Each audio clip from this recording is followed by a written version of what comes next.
అందరికీ నమస్కారం. Welcome to Siriraj food. నేను మీ సిరి. ఈరోజు మనం మల్లేపల్లి లింగయ్య హోటల్ చట్నీ ఉంది కదా! ఫేమస్ చట్నీ. ఆ చట్నీనైతే ఈజీగా ఇంట్లోనే ప్రిపేర్ చేద్దాం. అలానే దీనికి కాంబినేషన్‌గా పెసరపప్పు ఇడ్లీ వేద్దాం. టేస్ట్ అయితే చాలా బావుంటుంది. ఈ వీడియో మీకు నచ్చితే తప్పకుండా like, share and subscribe friends.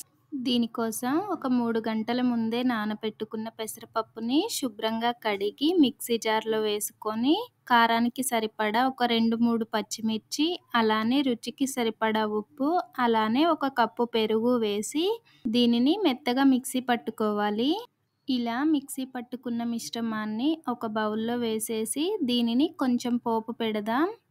Gas మీద ఒక బాండీ పెట్టుకొని కొంచెం ఆయిల్ వేసి అందులో కొంచెం జీలకర్ర, కొంచెం ఆవాలు వేసి అవి చిటపటలాడిన తర్వాత కొంచెం జీడిపప్పు, బాదం పప్పు వేస్తున్నా నేను. ఇవి ఉంటే వేయండి లేకపోతే లేదు. జీలకర్ర, ఆవాలు పచ్చివి వేసే కన్నా కొంచెం ఇలా చిటపటలాడిన తర్వాత వేయడం వలన మంచి టేస్ట్ వస్తుంది. ఇలా ఫ్రై అయిన తరువాత మనం ముందు కలిపి పెట్టుకున్న పెసరపప్పు పిండి ఉంది కదా! వేడి వేడి పోపే ఆ పిండిలో వేసేసి కలిపి పక్కన పెట్టేసుకుందాం. ఈ పిండిలో ఎలాంటి ఈనో కానీ, వంట సోడా కానీ ఏమి యాడ్ చేయొద్దు. మనం చట్నీకి ప్రిపేర్ చేసుకునేసరికే ఒక హాఫ్ ఎన్ అవర్ ఈ పిండయితే నానుతుంది. ఇప్పుడు అసలు సిసలైన లింగయ్య హోటల్ చట్నీ అయితే ప్రిపేర్ చేద్దాం. దీనికోసం ఒక కప్పు పల్లీలు వేసి అవి ఇలా పొట్టు ఊడేలా ఫ్రై చేసుకుంటే సరిపోతుంది. ఇలా ఫ్రై అయిన తరువాత వీటిని పక్కకి తీసేద్దాం. మళ్ళీ అదే బాండీలో కొంచెం ఆయిల్ వేసుకొని, కొంచెం జీలకర్ర, కొన్ని ఆవాలు వేసి ఇవి చిటపటలాడిన తరువాత మనం ముందే ఫ్రై చేసుకున్న పల్లీలున్నాయి కదా! ఆ పల్లీలు కూడా వేసి వీటిని ఆయిల్ అంటేలాగా బాగా కలిపేసుకోవాలి. ఇలా కలుపుతుంటేనే చక్కగా చిటపటలాడతాయన్నమాట పల్లీలు. ఇలా చిటపటలాడుతున్నప్పుడు గ్యాస్ ఆఫ్ చేసేసి దీని కారం కోసం మనం కూరలో వేసే పొడి కారం ఉంటుంది కదా! ఆ కారం వేసి చక్కగా కలిసేలాగా కలిపేసుకొని గ్యాస్ మాత్రం ఆఫ్‌లోనే ఉండాలి. ప్యాన్ హీటే సరిపోతుంది ఈ కారంకి. దించేసి దీనిని చల్లారబెడదాం. ఫేమస్ లింగయ్య చట్నీకి అస్సలు సిసలైన టిప్ అయితే ఇదే. ఇప్పుడు ఒక ప్యాన్ పెట్టుకొని అందులో ఒక కప్పు మినపగుళ్ళు, అలానే ఒక హాఫ్ కప్పు పచ్చిశనగపప్పు వేసి వీటిని మంచి కలర్ వచ్చే వరకు ఫ్రై చేసుకోవాలి. ఈ మినపగుళ్ళు, శనగపప్పు మాత్రం మంచి బంగారు కలర్ వచ్చే వరకు వేయించుకోవాలి. ఇవి కలర్ వచ్చేసినాయి కదా! ఇప్పుడు దించేసి వీటిని కూడా చల్లారే వరకు పక్కన పెట్టేద్దాం.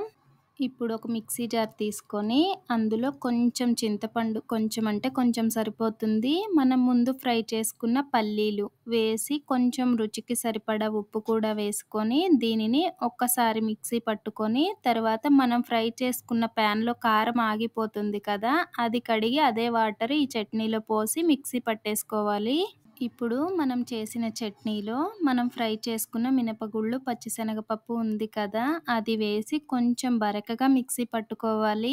చట్నీకి టేస్ట్ అయితే అసలు ఈ మినపగుళ్ళ పౌడరే అని చెప్పొచ్చు. అంతే, ఫేమస్ లింగయ్య హోటల్ చట్నీ అయితే రెడీ. దీనిని ఎలాంటి పోపు పెట్టాల్సిన అవసరం లేదు. టేస్ట్ అయితే నెక్స్ట్ లెవెల్ ఉంటది. దీనికి కాంబినేషన్‌గా ఇప్పుడు మనం పెసరపప్పు ఇడ్లీ వేద్దాం. మనం ముందు ప్రిపేర్ చేసుకున్న పిండుంది కదా! అదైతే ఈ చట్నీ చేసేలోపు కొంచెం నానుతుంది. చక్కగా ఇడ్లీ ప్లేట్‌లకి ఆయిల్ అప్లై చేసి, ఈ పెసరపప్పు మిశ్రమం ఉంది కదా! దీనిని ఇడ్లీలా వేసుకోవాలి. మనం ఎప్పుడు రెగ్యులర్‌గా మినపప్పుతోనే ఇడ్లీ వేస్తాం కదా! ఇలా ఒకసారి పెసరపప్పు ఇడ్లీ కూడా వేయండి. టేస్ట్ చాలా బావుంటుంది. అలానే హై ప్రోటీన్ ఫుడ్డు. ఇక్కడ నేను ఒక ప్లేట్ ఇడ్లీకి వేసేసి, ఒక ప్లేట్‌కైతే ఆయకుడుంలా వేస్తున్నా పిండిని. ఇప్పుడు దీనిని గ్యాస్ హై ఫ్లేమ్‌లో పెట్టి ఒక్క 10 మినిట్స్ ఉడికించామంటే చాలు, ఈజీగా ఉడికిపోతుంది. ఆయకుడుం అయితే రెడీ అయిపోయింది.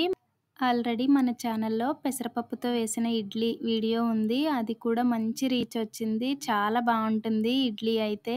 ఇలా ఆయకుడుంని చక్కగా ముక్కలుగా కట్ చేసుకొని, ప్లేట్‌లో పెట్టుకొని, ఫేమస్ లింగయ్య హోటల్ చట్నీ యేసుకొని తింటే అసలు టేస్ట్ అయితే నెక్స్ట్ లెవెలు. మనం రెగ్యులర్ ఇడ్లీతోనైనా, పెసరపప్పు ఇడ్లీతోనైనా అసలు చాలా బావుంది ఈ చట్నీ. ఎప్పుడు పచ్చిమిర్చితో కాకుండా ఇలా లింగయ్య హోటల్ ఫేమస్ చట్నీని ఒకసారి మీరు ట్రై చేయండి. టేస్ట్ బావుంటుంది. ఈ వీడియో మీకు నచ్చితే లైక్ చేయండి, షేర్ చేయండి, సబ్స్క్రైబ్ చేయండి. రేపు ఇంకో మంచి వీడియోతో మళ్ళీ కలుసుకుందాం. By bye friends.